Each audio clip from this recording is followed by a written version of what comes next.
Okay, bismillahirrahmanirrahim. Assalamualaikum warahmatullahi wabarakatuh. So, malam ni untuk bahagian objektif dan persoalan kajian, kita ada dua video. Ini video yang kedua. So, 7 April 2020 ni kita ada dua video untuk cover persoalan kajian dan objektif kajian. So, untuk yang perkongsian ni saya straightforward sikit untuk memperjelaskan. Okay, tapi kalau saya tak ada video pun, kalau tengok slide dia jelas. Cuma saya nak buat penerangan sedikit apa yang dikatakan kesinambungan daripada slide yang pertama tadi, bagaimana kita nak lebih faham bagaimana nak bangunkan satu objektif kajian, supaya ini bekalan untuk kita, bukan hanya untuk kita tulis tesis masa master dan PhD ni. Mungkin lepas ni ada yang join akademik, lepas ni join industri, bila nak buat research, macam mana kita nak bangunkan satu objektif dan persoalan kajian yang baik. Okay, sebelum saya nyatakan 17 output yang dikatakan objektif yang menggambarkan output dalam satu kajian, yang saya nyatakan tadi, penting objektif ni menggambarkan output kajian. Okay, saya ada sedikit tambahan tips. Ada 6 elemen dalam objektif kajian. Okay, mungkin dalam slide ni bahasa Inggeris, saya jelaskan sedikit. Nombor 1 is short, clear and straightforward. Jadi bila kita tengok je objektif kajian tu, kita jelas. Okay, pengkhususan objektif ni sesuai.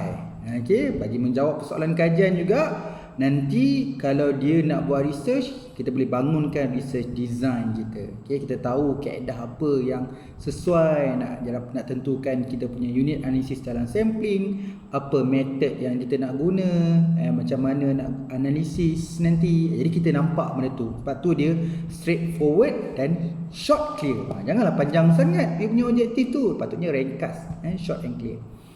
Okay, nombor 2, list the main objective. Okay, kena sebut perkataan main tu. Kalau tidak nanti trend sekarang pula level PhD 20 objektif. Saya tak gemar sangat. Saya memang tak suka objektif besar-besar. Kalau orang buat SEM tu yang gunakan hubungan moderating tu, objektif saya satu je. Saya kata to investigate direct and indirect effect between bla bla bla bla.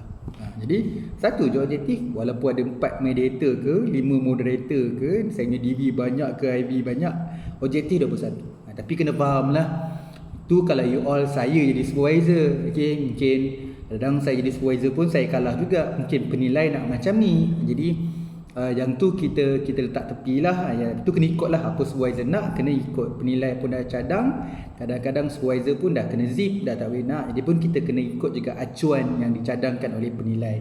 Okay, make sure it's realistic. Kan saya sebut kenyataan masalah hari tu perlu diuji, perlu diukur. Bila masalah yang boleh diuji dan boleh ukur, kenalah ada satu objektif yang boleh diuji dan diukur. Okey kan? Bila sebut meneroka, adalah kajian kualitatif boleh meneroka. Bila kita kata nak menentukan, ada metod yang boleh tentukan. Okey, jadi dia kena realistic and achievable. Ini satu lagi tambahan yang betul. Make sure it is realistic and achievable. Maksudnya boleh capai within, dalam tempoh 2 ke 3 tahun. Jadi kalau PhD dia 3 tahun, kalau master dia 2 tahun. Itu yang dikatakan make sure realistic and achievable. Okey. Not too many, janganlah banyak sangat. Okey, kami yang buat grant ni pun grant yang consider macam FRGS tu 100,000. Okey, kalau ikut kajayuran PhD tu lebih kurang macam 2 atau 3 PhD pun 2 objektif je. Kan? Tu contohlah. Tapi tak tidaklah mengatakan PhD tu tak boleh lebih daripada 2, tapi nak beritahu tak perlu banyak. Not too many. Jangan kata ya PhD aku power, aku ada banyak objektif. Tak ada lah. Kalau saya aku penilai seram sejuk, saya tengok objektif banyak-banyak ni. Banyak objektif, banyak buat silap. Bila banyak buat silap, sana sini silap, nak bagi sebulan correction macam mana kalau kesilapan banyak? Kan? Kalau ada boleh bagi correction 3 tahun, bagi 3 tahun untuk dia. Jadi sebab dia nak menyelesaikan semua objektif. Yang paling seram, objektif banyak, masalah tak ada. Kan? Ni kenapalah buat research? Mengada-ngadakan sesuatu yang tak perlu. Tidak ada masalah you buat. Jadi dalam research kita panggil bukan salah Bukan dia nak buat lebih tak ada masalah. Tapi kita ambil konteks kat sini, saya pegang kat sini adalah pembaziran. Pembaziran dan dia tidak matang. Dia tidak mampu mengenal pasti mana satu yang prioriti, mana satu yang relevan, yang penting untuk diselesaikan, dan dia tak boleh bezakan mana satu penting dan tak. Mana satu aku nak buat penyelidikan ni, jadi kita anggap tu satu benda yang major lah, sebab dia tak menguasai. Dia patut kena menguasai, dia selesaikan tu, dia kena faham aku nak selesaikan penyataan masalah, sebab tu aku gunakan objektif ni. Sebab dengan cara gunakan objektif ni, penentuan kata kerja macam ni, sebab aku akan gunakan design dan method macam ni. Jadi dia kena faham benda tu. Sebab research bukan disebabkan literature review yang panjang-panjang, bukan tulis besar-besar, kajian dia satu benua, satu antarabangsa ke, tak. Dia kena faham apa yang dia buat. Okay. Nombor 5, must be reflect in the scope and the fundamental output of the research to be performed. Maksudnya kita kena jelas lah, kalau kata research you nak bangunkan modul, so kita kena faham lah dalam modul ada proses. So objektif dia proses. Macam saya sebut hari itulah, ramainya kalau kat Malaysia ni pakai DDR ataupun ADI. Contohlah ADI yang senang, dia straightforward. Dia ada 5, A, D, D, I, E. Ini contoh. A tu analisis keperluan. Objektif nombor 1 dia memang analisis keperluan. Objektif nombor 2 tu design. Itulah how to design. Nombor 3 to develop. How to develop. Objektif nombor 4 dia nak apa? Investigate implementation ataupun to determine implementation, yang eksperimen dia ke, contoh dan lain-lain. Last sekali tu buat to evaluate. Maksud tu evaluate tu dia nak menilai. So dia ada 5 step dan 5 objektif. Bagi saya suka research macam tu. Jadi student saya nak develop pun pakai je ADI. Tapi biasalah orang Malaysia, ADI ni dah saturated, dah banyak orang pakai, tak ada nak kena orang pakai. ADI tak pernah silap ADDIE tu. Ya, kita boleh extend analisis keperluan. Mungkin so dulu analisis keperluan simple. Nak extend, nak buat sampai mixed method, buatlah. Tapi tetap kena buat analisis keperluan. Nak design, still design. Kalau rasa nak hebat, pakailah. Buat design yang pakai AutoCAD ke, nak design nak pakai macam-macam, buatlah. Tapi dia still design. Tapi make sure tu dah saya kata, kena realistic and achievable tu. Kena betul. Janganlah kita bukan bidang ni, tiba-tiba nak pakai AutoCAD contohnya. Carilah benda-benda yang kesesuaian dalam kajian. Yang terakhir, very important, since is to determine the rest of proposal ataupun research ni. So research ni ada aktiviti dia, dengan nak pergi orang kualitatif macam-macam, nak pergi interview, nak buat observation, nak tengok dokumen lagi. So make sure penetapan bilangan objektif tu kesesuaian dengan research kita, fieldwork yang kita akan buat nanti. Sejauh mana keupayaan tu. Kalau orang sains, ada ke material dia, kan? Kalau orang IT, ada ke kelengkapan equipment dia. Okey, ada je kemampuan untuk dapat benda tu. Software tu boleh beli ke? Jadi ada limitation. Macam sekarang ni COVID-19. So ramai yang WhatsApp tepi dengan saya. So macam mana sekarang ni saya nak collect data susah, nak tengok syarikat pun tak boleh bagi kerjasama. Bukan kata macam tu, sekarang ni jurnal pun dapat email, dia kata banyak, dia kata memang struggle kan, worldwide sekarang ni, US, UK sekarang. So jurnal pun kadang-kadang mungkin reply lambat, kadang-kadang auto generate punya komputer je reply kadang-kadang. So kita ada kekangan sekarang ni. Jadi macam mana kita nak buat research dalam konsep COVID-19 ni. Ini satu benda yang bagus sebenarnya. Kalau orang metodologi, dia kena cover sekarang ni, dia kena keluarkan satu method, optional method atau alternative method dalam situasi COVID-19 ni. Saya pun dalam kepala saya ada a few method yang sesuai untuk COVID-19. Tapi itulah, you kena bincang dengan supervisor. Mungkin supervisor tak setuju dengan kaedah tu. Tapi itu perbincangan yang kita boleh cover dekat bahagian metodologi. Okey. Yang ni saya nak kongsi, kita ada 17 research deliverable. Maksudnya kita boleh nampakkan. Okey. Saya sebut benda ni dalam slide pun ada. Nanti kita, mana yang saya rasa saya nak bincang, saya bincanglah Nanti kita boleh bincang lebih lanjut dekat WhatsApp group perbincangan nanti. Okey, nombor 1 adalah kalau orang engineering suka gunakan tools. Macam kawan saya bilang, Fazli, kau smart lah. Bila kau buat research grant FRGS, tak ramai orang bidang management ataupun nak gunakan tool. Develop tools. Tool tu bukanlah alat macam spanner tu, tools. Tapi kaedah dia panggil tools. Bangunkan set performance tu. Saya boleh panggil performance tools. Saya nak buat branding. So ada branding, ada berapa elemen. Saya kata branding tools. Okay. Bila branding tool tu kita nampak. Bila tool tu you kena bangunkan sesuatu tu biar nampak, tangible. Dan biasa bila sebut bangunkan tool, dia mesti kena ada validate, kena access. Dia kena sahkan lah. Dia tak boleh bangun tak disahkan. Jadi kita kena faham. So kita ada kit, saya slash diagnostic dengan tools. Nombor dua, sistem. Saya buat sistem. Sistem kena hormat. Orang IT kena hormat, orang engineering kena hormat, orang sains kan.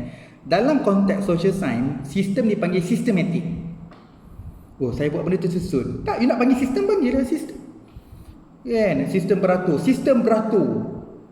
Kan? Tak semesti sistem tu dipanggil komputer. Sistem beratur. Berapa jarak 1 meter, 2 meter antara satu pelajar ke satu pelajar lain. Berapa dia punya ke kiri berapa jauh, ke kanan berapa jauh, depan belakang macam mana. So teknik yang ataupun sistem beratur tu pun dipanggil sistematik. So sistem ni dia boleh jadi dalam konteks social science ataupun sains, dia boleh terima konsep. Jadi as long dia sistematik, dipanggilkan sistem.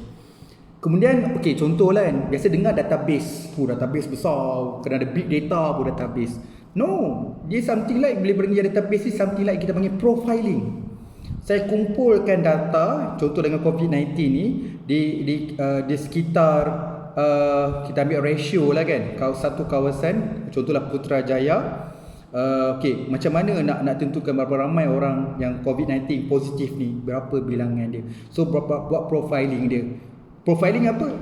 Biasa buat profiling ni nak tahu dia ni duduk kat mana, kerja apa, ada berapa anak, apa darah dia. Kumpul maklumat tu, data demografi contohnya, data belakang sekolah kat mana, dia makan, dia pergi ke mana. Dia kumpul maklumat tu, dan maklumat tu sama rata kepada semua yang positif COVID-19 tadi di Putrajaya.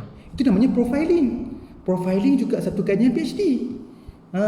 Data yang banyak.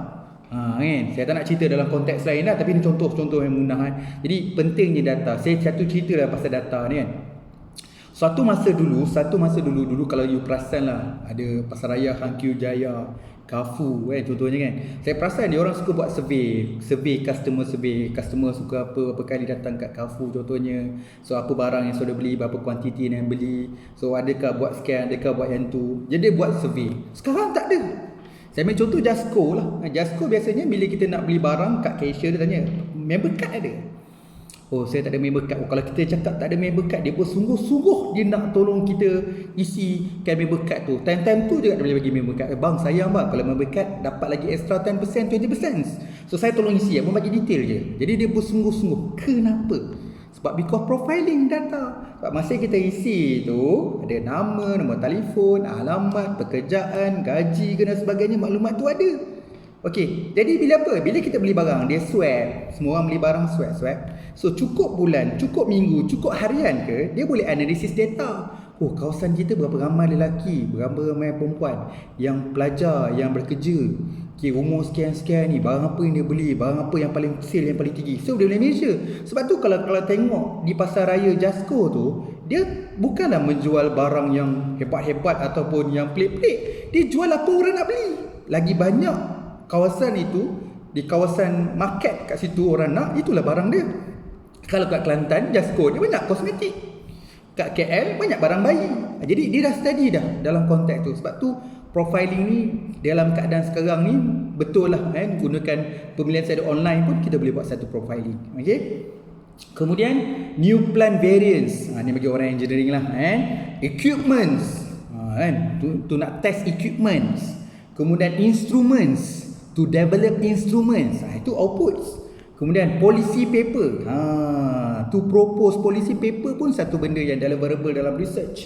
Kemudian orang keluarkan framework, new framework. Biasa dengar new model, new theory, new framework. Orang IT biasa new framework. Termasuklah new ataupun adapt. Tapi fundamental dia nak come out dengan new lah. Kemudian model baharu.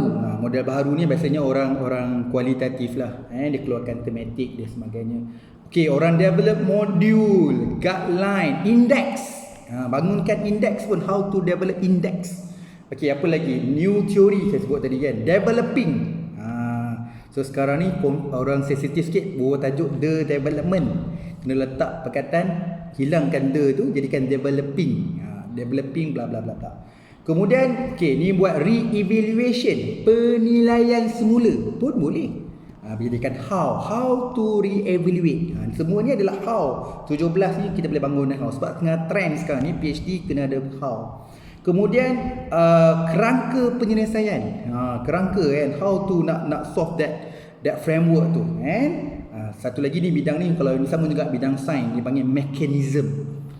So saya ulang balik, kita ada kit, diagnostic, tool, system, database, profiling, new plant variants, equipment, instrument, policy paper, new framework, new model, module, guideline, index, developing re-evaluation, kerangka penyelesaian dengan mechanism. Dan saya rasa bukan 17 ni 16 sebab ada satu benda yang overlap. Okay. Alright, so kita ada sedikit masa lagi. Saya nak ceritakan contoh 10 lah tajuk FRGS saya dan rakan-rakan yang lulus. Saya saja share yang 10 ni bukan apa, lebih kepada 70 ke 80% yang grant ni, 7 dan 8 grant dalam kat sini. Tak ingat saya 7 daripada grant kat sini, ataupun 6 mostly datang daripada PhD student. PhD student yang tengah buat PhD, ada yang perlu register PhD lagi. So macam mana dia, saya tengok keupayaan researcher tu boleh dapatkan grant yang baik bila dia menetapkan objektif dan research question yang baik. So saya pun nak buat challenge ni lepas ni.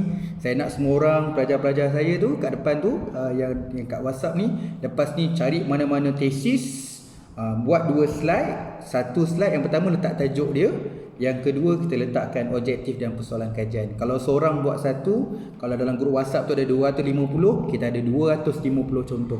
Tu kalau namanya nak belajar teamwork lah.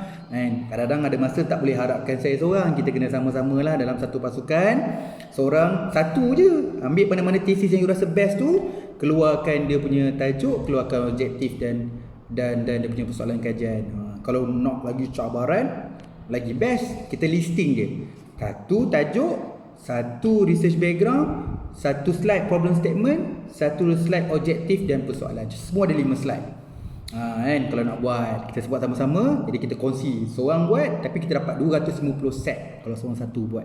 Okay, jadi saya contoh macam mana nak buat tu, saya contoh kat sini. Cuma saya tak sentuh research background dan problem statement. Saya sentuh dia punya research background dengan research objektif dan research question saja. Okey, ini contoh sahabat saya. Sahabat saya dia pun tengah nak buat PhD. Dia pun, saya jadi supervisor dia. Okey, akan masuk bulan 9. Bulan 9 dia buat PhD tapi dia dapat grant lecturer UiTM. Dia nak buat tajuk dia sesuai dengan konteks developing practical entrepreneurship model. So dia nak bangunkan entrepreneurship model, a ride sharing business based on a government cash transfer, BSH, bantuan sara hidup tu. So dia nak develop entrepreneur model on ride sharing business based on the government cash transfer tu, BSH. Jadi macam mana dia bangunkan dia punya objektif? Dia start dengan research objective dia to investigate. Dia start dengan to investigate kata kerja dia. The spend of B40 on the government cash transfer. So bantuan sara hidup tu pada golongan B40. So dia nak investigate perbelanjaan golongan B40 ni menggunakan bantuan sara hidup BSH tadi tu. So bila kata tu investigate, dia buat kualitatif. So dia kata how B40 how B40 spend dia government cash transfer. So bagaimana orang yang menerima BSH tu membelanjakan golongan. Ambil B40 golongan B40. Nombor 2 dia to identify. So dia gunakan to identify the mechanism. Dia identify the mechanism for car rebate for cash transfer recipients. Okay, kalau saya komen walaupun grant saya komen juga. Okay, mungkin terlepas pandang. So saya kurang setuju perkataan identify. To identify the mechanism. So mechanism for car rebate. Nak guna pula how to develop practical. So saya rasa saya tak recommend gunakan perkataan identify. Tak gunakan identify. Saya akan prefer sama ada nak gunakan to develop senang. Sebab dia how to develop. Dia punya research question how to develop practical mechanism for car rebate cash transfer recipients. So why not dah gunakan how to develop, dia punya objektif to develop. Yang tu. Yang ni kekurangan lah. So kita kena belajar kita kena improve. Kadang-kadang kita pun buat silap juga. Jadi saya cuma nak beritahu, kalau saya ialah bila hari tu banyak sangat kerja, mungkin kita nampak okey ni. Tapi kalau tanya saya, yang the best is to develop. Okey, kajian nombor 2, ini sahabat saya juga ni buat bahasa Melayu, buat model gerontologi berdasarkan sunnah nabawiyah penjagaan warga emas golongan B40. Dia grant FRGS ni memang kena ikut national punya aim ke mana aim dia orang kat situ. So ketika tu memang banyak kepada inklusif macam golongan B40 dan sebagainya. Okey. So model gerontologi berdasarkan sunnah. So dia nak bangunkan satu model berdasarkan sunnah Nabawiyah, nak menjaga warga emas. Warga emas, tapi spesifik lagi warga emas B40. Okey. So dia adalah yang pertama ni orang kualitatif Dia menghuraikan yang punya research objektif nombor 1, menghuraikan masalah penjagaan warga emas golongan B40. Menghuraikan masalah. Menguraikan masalah. Jangan buat kuanti. Kuanti macam mana nak hurai? Okey. Mengapakah dia bangunkan why? Mengapakah masalah penjagaan warga emas golongan B40 perlu dianalisis? Mengapakah masalah penjagaan warga emas golongan B40 perlu dianalisis? Mengapakah? Pakai why. Okey. Dia ada 3 objektif. Objektif nombor 2, penganalisis aspek penjagaan warga emas. Dia menganalisis. Yang kita sebut tadi kan, menganalisis aspek penjagaan warga emas golongan B40 berdasarkan sunnah Nabawiyah. Bila sebut menganalisis, kat sini kata dapat grant ni. Tapi itulah kita macam mana nak menganalisis ni? Semua orang research menganalisis. So kita boleh cadangkan benda ni. Mengapakah dia punya research question dia cover yang objektif tadi? Mengapakah aspek penjagaan warga emas golongan B40 perlu analisis berdasarkan sunnah Nabawiyah? Kan? Dia sebenarnya dia nak menganalisis. Sebenarnya dia boleh gunakan menganalisis, dia boleh buat meneroka ataupun nak menjelaskan aspek, tapi dipilih analisis lah di sini. Okey, nombor 3, membangunkan model. Dia nak bangunkan model berdasarkan Nabawiyah ni, berdasarkan sunnah Nabawiyah untuk penjagaan warga emas B40. So bila kata membangunkan model, dia punya research question automatic. Bila membangunkan model, dia how, bagaimana membangunkan model. Itu ya research question menjawab ataupun objektif tu. Objektif dia nak membangunkan model. So saya punya research question bagaimana nak bangunkan model. Tadi saya nak menghuraikan masalah, mengapakah masalah. Jadi dia kena buat tanda soal juga. Okey.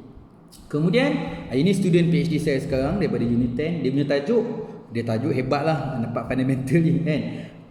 Crafting a new research and development strategy model to underpin waste and resources policy using Lean Six Sigma approach. So dia nak buat satu konsep R&D lah dalam menjadikan satu strategi model, nak jadikan satu resource policy dengan menggunakan teknik ataupun strategi dalam Lean Six Sigma. So yang pertama dia yang ayat dia to investigate impact. Nak investigate impact national policy dalam membangunkan waste dengan management activity. Contoh je.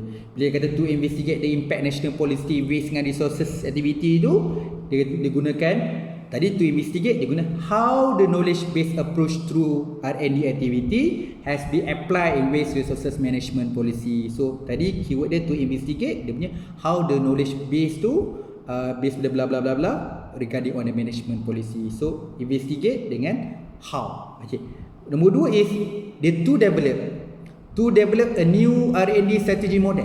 Saya ambil ringkas je lah to develop a new R&D strategy model. Tapi dia punya research question is this new R&D strategy model was management is good bla bla bla. Okay, kalau tanya saya okay, research grant okay lah, acceptable lah. Tapi kalau tanya saya, kalau dah objektif to develop, you punya research question how to develop, sebaiknya lah tadi saya nak bangunkan. Jadi persoalan bila bangun how, bagaimana nak bangunkan. So yang nombor 3, to determine the pattern on the profitability. Contohnya kan, what is the pattern of profitability. Dia tu lah to determine digunakan what. Tapi kalau tanya saya tak prefer what. Sebenarnya to determine ni dia nak tengok hubungan ataupun kesan. So sebaik-baiknya kita tak gunakan what, kita gunakan verb yang kedua contohnya why dan sebagainya. Tapi kalau dia buat kuantitatif, dalam kes ni saya ingat kuantitatif, so what tu reasonable lah dia kalau dalam bahasa Melayu apakah dengan apakah adakah. Kalau mengenal pasti apakah. Kalau saya menggunakan menentukan jadi adakah. Dia apakah adakah, ada lain tu. So kalau nak gunakan menentu examine determine tu dia kena gunakan adakah. Kan kalau saya yang apakah what kan. Kalau bahasa Inggeris does itu kan. Okay, yang keempat adalah ni adalah bidang healthcare, dalam bidang nursing. Nak cover obesity. Dia develop and evaluation the health education module. So dia nak buat satu modul nak tengok on the childhood obesity management for school healthness. Okay. So apa dia buat? Yang pertama dia buat to identify current practice. Kan, untuk yang tadilah untuk obesity tadi dia nak to identify current practice. So dia guna to identify kata kerja. So sesuai dia guna what is the current practice. Nampak tak? To identify dia pakai what. Okay. Yang nombor 2 dia develop research model. Okay. Dia develop research model. Yang ni pun guna does. Sebaiknya kalau dah develop research model kata how to develop research model. Tapi yang ni acceptable jugalah bila kata does. Das ni dia maksudnya aras yang bawah sikit daripada develop. Tapi kalau dia dah develop, kenapa tak nak pakai how to develop? Okay, yang third dia develop and validate. Dia buat satu lagi pula, to develop and validate. Ini betul, dia buat how to develop. Mungkin saya bukan apalah, kadang-kadang researcher ni kadang-kadang dia nak nampakkan variety dalam konteks research. Objektif 1, 2, 3 tu biar nampak lain lah. Satu dah guna what, satu lagi dia guna does, nombor 3 develop. Tapi kalau tanya saya, bukan variety yang menjadikan satu tuntutan. Yang paling tepat adalah kesesuaian dia. Okay, ni grant okey lah. Tapi kalau kata kalau dalam thesis kita memang memerlukan how tu. Ada satu pun rasa macam seronok je kita punya PhD. So ni sahabat saya, kawan baik saya daripada UiTM Segamat, dia buat tajuk counter pula. Dia buat cyberbully, cyberbully. So dia buat a framework for countering measurement of cyberbully using grounded theory method.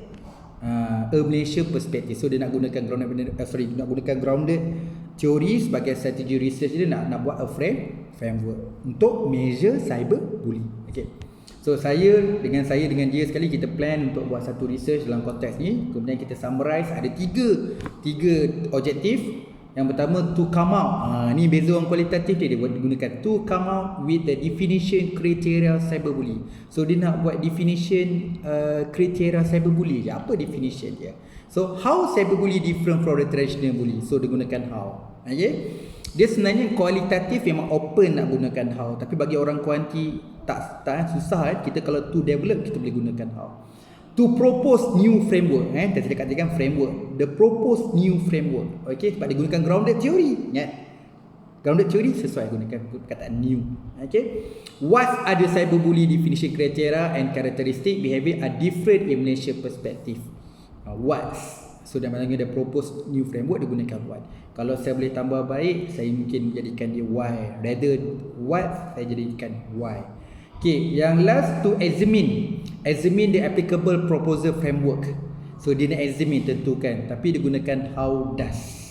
Jadi besar lah, maksudnya objektif examine je, tapi dia punya research question how. Jadi kalau tanya saya, boleh tukar kot perkataan examine tu dengan perkataan lain supaya dia boleh jadi sesuai lah how to determine tu. Okay, tapi dia gunakan istilah yang cantik, to examine the applicable, how does the determine definition. Dia nak buat definition and characteristic je. Cyberbully ni yang ni dapat grant lagi. Dia dah tengok dua je, definition, characteristic. Okay lah, tapi kualitatif lah. Yang kalau kuantitatif, definition, karakteristik tak enough lah untuk PhD level. Okey, yang ni sahabat saya daripada UiTM Puncak Alam, dia buat tajuk Developing Langkawi as a Luxury Destination Brand. Okey, tengok. So dia yang pertama dia buat to explore critical success factor. So dia gunakan what the factor that contribute. So explore ni dalam kualitatif tu ni katakan subjektif. Kita tak boleh kata macam okey dia tak guna. Jadi dia nak gunakan what other factor that contributes luxury islands destination brand frameworks. Tu yang kedua ada to recognize. Kan sebab tu saya tunjuk ni banyak kata kerja baru. To recognize the most important. So bila to recognize, saya rasa cukup gunakan what. So dia gunakan what is the most critical. Objektif nombor 3 to identify the essential. So dia gunakan 3 research question, ada why, how. So kalau kata saya tak gunakan perkataan identify lah. So identify dia rendah. So saya kena to investigate. Kalau saya kat sini, kalau dah ada why, how dalam kita punya research question, sebaiknya kita punya objektif gunalah tinggi sikit taxonomy dia. Gunalah to investigate the essential. So ketika itu mungkin knowledge saya pun tak adalah sama macam sekarang mungkin. Dan mungkin pun saya pun terlepas pandang, dan ketika itu kita nampak dia sesuai to identify. Tapi kalau ikut sekarang, 7 April 2020 ni saya rasa kalau objektif you bangunkan why and how, elok kita besarkan supaya jadi daripada identify jadikan investigate. Okey, nombor 7 ni sahabat saya daripada UiTM Tapah Perak, dia buat tajuk model tahfizpreneur. Model tahfizpreneur, tapi urus tahfiz swasta di Malaysia. Dia buat model tahfizpreneur. Yang ni dia buat macam mix method sikit. Okey, dia ada yang pertama dia menghuraikan kelemahan. So bila menghuraikan kelemahan, dia bagaimana nak huraikan kelemahan. Beza orang kualitatif nak menghurai pun boleh gunakan how, bagaimana.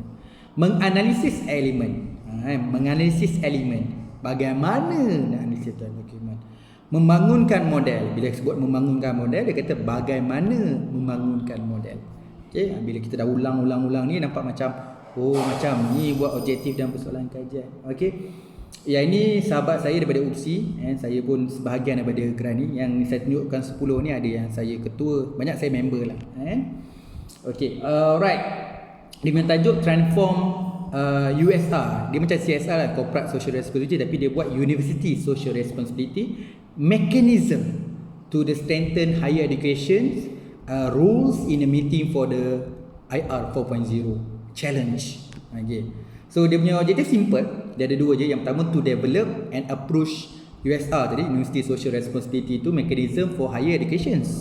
So dia punya objektif, dia punya research question tadi dah to develop appropriate. What are the appropriate university local responsibility? Kita nak develop tapi dia keluarkan what are the appropriate university social responsibility mechanism.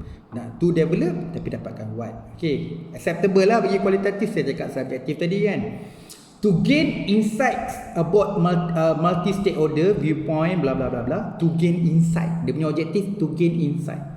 How do Malaysia multitask? Tu nampak cantik. To gain digunakan how do. Tu satu lagi ilmu baru. To gain insight pun kita boleh jadikan sebagai satu objektif kata kerja. Yang ke-9 adalah sahabat saya di UPSI juga. Dia buat transformasi pengurusan sumber dan identiti dalam merealisasikan model masjidpreneur di Perak. Saya di bidang saya tadi tahfizpreneur, ni masjidpreneur, jadi agropreneur, etikapreneur, schoolpreneur. Kita orang lah menggabungkan dua elemen jadikan satu term baru. Kat sini nama dia masjidpreneur di Perak. Okey, dia mengumpul dan membina profil institusi masjid. Dia punya objektif mengumpul dan membina profil. Okey, saya tegur untuk PhD kalau boleh jangan gunakan banyak.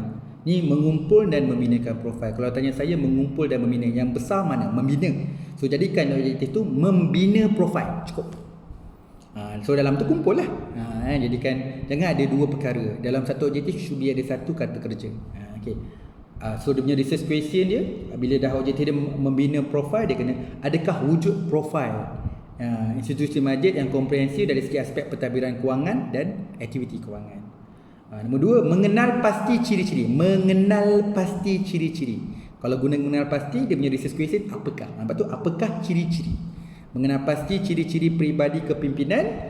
Dia punya research question apakah ciri-ciri peribadi kepimpinan. So objektif kedua adalah mengemukakan cadangan. Propose lah, mengemukakan cadangan pembentukan masjidpreneur tadi, model masjidpreneur. Dia mengemukakan cadangan pembentukan model masjidpreneur tadi itu. Jadi apakah terdapat hubungan? So kalau kat sini saya rasa walaupun ni kajian kami, bidang kami, tapi kalau saya kat sini dia kena jelaskan adakah terdapat hubungan tu, dia kurang sesuai lah. Dia kena buat menyiasat, sebab dia nak buat pembentukan model tu mengemukakan cadangan. Patut dia kena bagaimana nak membangunkan pembentukan model masjidpreneur tu. Saya katakan tadi kan, geran ni memang subjektif sikit. Kadang-kadang kita buat dengan komen penilai dan sebagainya, ataupun ketika itu kita ada kadang-kadang penyelidikan ni, researcher ni kadang-kadang dia fikir banyak tapi di depan mata dia tak nampak. Jadi mungkin ini kita terlepas pandang lah. Kelemahan. Kalau tanya saya straightforward je, kalau kita nak bangunkan, dijadikan bagaimana untuk membangunkan. Yang terakhir saya lah, yang saya pun ada kelemahan juga saya buat ketika ni geran-geran. So saya buat tajuk saya adalah Lean Healthcare Performance Improvement Tool. Lean Healthcare Performance Tools for Malaysia Healthcare Industry. So saya ni kalau dalam bidang COVID-19 ni, kalau sumbangan saya boleh sumbang lah, dia berkaitan dengan supply chain delivery yang dekat hospital tu. Dari segi kita ada waste, ada bahan-bahan yang kita nak buang, macam mana delivery, supply chain tu operate, bagaimana lean healthcare boleh bantu dekat hospital dalam situasi sekarang ni lah. Tapi yang ada sekarang ni pun semua dah profesional lah. Tapi itulah yang nak cerita dalam kajian ni, macam mana lean healthcare tu kalau dia betul-betul proper practice dia dapat meningkatkan performance, efficiency dalam hospital tu. Memang bidang saya lah selain daripada otomotif, memang healthcare bidang yang kedua. Saya banyak, antara paling banyak geran saya healthcare lah. Dan yang ketiga adalah saya buat Islamic Economy tu adalah berkaitan dengan tajuk saya dalam menjana kewangan masjid, menjana dana ekonomi masjid lah. So jadilah banyak benda yang daripada itu. Geran masjid tu banyak juga tu daripada 2011. Daripada 2011 saya lah sebagai ahli, ada juga saya jadi ketua, sampailah so ada geran pembangunan dana masjid tu memang berterusan kan. Okey, daripada kajian saya yang saya bangunkan Lean Healthcare Performance Improvement Tools for Malaysia Healthcare Industries ni. So yang pertama saya gunakan to identify and assess. Saya cakap jangan gunakan dua kata kerja, saya sendiri pakai dua kata kerja. Saya buat to identify and assess. So saya tukarkan semua tu, saya gunakan to investigate. To investigate the lean healthcare practice bla bla bla. So bila investigate saya punya objektif sesuai lah, does quality improvement bla bla bla bla. Okey. Nombor dua, to develop and validate a tools. Sebab research grant dia tak nak banyak objektif. Jadi sebab tu kalau tanya saya pakai pecahkan lah. Macam Adi tadi kan, lepas kita develop kita evaluate, kita ada implementation evaluate. Jadi bila sebut to develop dengan validate, mungkin ada penilai yang tak setuju digabungkan, jadi pecah. To develop satu, to validate satu lagi objektif. Tapi dalam kajian ni saya gabungkan to develop and validate. Okey. Satu perkara bila saya dah simpulkan ke semua 10 contoh geran ni, saya nak tunjukkan satu, bila kita refer thesis, biasanya dia pusing-pusing sama je kan. Tapi bila dalam research grant saya nak tunjuk banyaknya kata kerja yang boleh gunakan dalam research ni. Bukan mengenal pasti je. Sebab saya tengok kadang-kadang, minta maaf saya sebut, kadang-kadang bila saya jumpa student PhD, bila proposal defend, objektif 1 pun mengenal pasti, objektif 2 mengenal pasti, 3 mengenal pasti. Kadang-kadang dia buat besar daripada mengenal pasti, dia patut gunakan, kalau dalam bahasa Inggeris, determine ke, examine ke, to measure ke, ataupun tulis to explore. So memperkayakan elemen perkataan itu. Okey, dia banyak sebenarnya, dia tak terhad. Dia kalau lagi-lagi orang kualitatif, dia tak terhad banyak. Sebab tu bila orang pendidikan dia jelas dia ada taxonomy. So taxonomy tu arah 1, arah 2, arah 3, 4, 5, 6. So ada kategori, ada nama-nama kata kerja di situ. Jadi gunakanlah kata-kata kerja dalam taxonomy ini kita dalam membangunkan objektif dan persoalan kajian. Nampak mudah dengan satu perkataan itu membawa maksud. Aku nak menyiasat. Menyiasat kau betul tak dengan masalah kajian? Kau tak siasat pun, kau nak tentukan je. Kau nak tengok direct je. Lah kau tengok direct dengan indirect. Tengok direct dengan indirect boleh gunakan investigations. Okay, engkau ni bukan to measure ataupun to determine. Engkau nak tengok tahap je, tinggi rendah. Yang tu bukan menentukan, itu identify, mengenal pasti je. Kau nak buat macam mana ni? Kau ni betul-betul explore. Kenapa tak buat objektif kau to explore? Sebab you memang explore. Jadi benda-benda macam itulah perkataan itu yang kena belajar. Yang tu yang kita kena belajar hari ini dalam video kita ada dua slide. Dan dua-dua tu saya nak tekankan, kita dalam objektif tu nak kena tentukan apakah identify ke, determine ke, examine ke, investigate, explore ke, to develop ke. Jadi sebab tu saya tunjukkan dua slide supaya tak nak confuse. Tadi satu slide asas tentang bagaimana kita nak faham objektif dan persoalan kajian. Ini satu lagi slide tinggi sikit aras dia. Saya ambil daripada geran-geran penyelidikan. Nak kata tinggi tak? Ni macam kita juga, student-student PhD dapat research grant daripada FRGS, Fundamental Research Grants Scheme tu, FRGS. So saya tunjukkan, tapi saya tak tunjukkan detail lah. Saya sekarang tunjuk tajuk, objektif dan persoalan kajian. So saya harap kedua-dua slide ni dapat memberi manfaat supaya kita lebih memahami apa tu objektif dan persoalan kajian. Okey, dan saya rasa saya nak panjangkan hasrat ni lah. Saya rasa boleh kot seorang satu buat, ambil satu tesis, kita letak tajuk, kita letak objektif dan persoalan kajian. Itu satu. Option yang kedua, kita besarkan sikit, tak nak banyak-banyak. Ambil satu slide tajuk, satu slide research background, satu slide problem statement, satu slide adalah objektif dan gabungkan research question. So maksimum 4. Tak kisahlah buat 3 pun boleh, buat 4. Jadi simple je buat kat slide, seorang satu buat. Jadi kita kongsi dengan semua supaya semua nampak idea macam mana nak memperkayakan, supaya lebih nak dapatkan alignment tu, lebih faham oh kalau problem statement macam ni, research question macam ni. Tapi janganlah buat ayat, nama pun PowerPoint, buat point, jangan buat power text atau power novel. Buat simple bagi seorang mudah faham, nak supaya orang makin lama makin faham. Kadang kita banyak contoh, macam saya pun kematangan saya sedikit, kematangan tu bila banyak buat research, bila banyak student jadi student saya pun sekarang student PhD saya ada 35 orang. Okey, kemudian saya sendiri pun still belajar, dan saya rasa saya banyak lagi ilmu yang saya tak tahu, saya kena explore. Bila saya jumpa macam ni keadaan dia, kadang-kadang dengan melihat dan mula menerima kekurangan diri itu, kita akan rasa nak belajar sesuatu benda yang baru. Lagi-lagi dengan trend baru sekarang 2020, dan kita kadang-kadang saya tak nak kita terlalu terikut dengan barat, tapi kita nak jadi seorang yang faham. Bila kita gunakan menyiasat, kita boleh explain kenapa saya gunakan menyiasat. Kalau saya gunakan explore, kenapa saya gunakan explore? Dalam research kita boleh explore, okay, kita ada tools ataupun kita ada data collection kita. Oh, patutlah kau explore, kau buat A, kau buat B, kau buat C. Boleh kau tengok dokumen, kemudian kau buat apa? Buat observation, kemudian kau buat interview, buat group interview lagi, interview lagi pula lepas tu. Kemudian lepas tu kau tambah pula descriptive, buat simple survey. Jadi tu explore.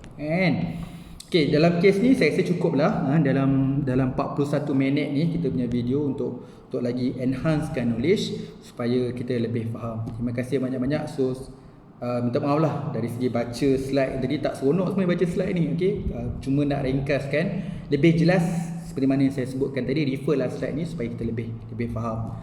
Okay, terima kasih banyak-banyak. Okay, Assalamualaikum warahmatullahi wabarakatuh.